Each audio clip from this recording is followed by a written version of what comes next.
سعید خدری رضی اللہ عنہ سے روایت ہے کہ رسول اللہ صلی اللہ علیہ وسلم سے پوچھا گیا، قیامت کے دن اللہ کے نزدیک درجے کے لحاظ سے کون سے بندے سب سے افضل اور سب سے اونچے مرتبے والے ہوں گے؟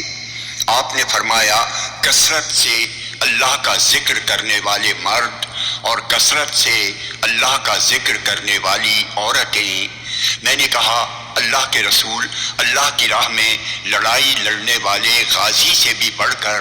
آپ نے فرمایا، ہاں، اگرچہ اس نے اپنی تلوار سے کفار و مشرکین کو مارا ہو اور اتنی شدید جنگ لڑی ہو کہ اس کی تلوار ٹوٹ گئی ہو اور وہ خود خون سے رنگ گیا ہو، تب بھی اللہ کا ذکر کرنے والے اس سے درجے میں بڑے ہوئے ہوں گے۔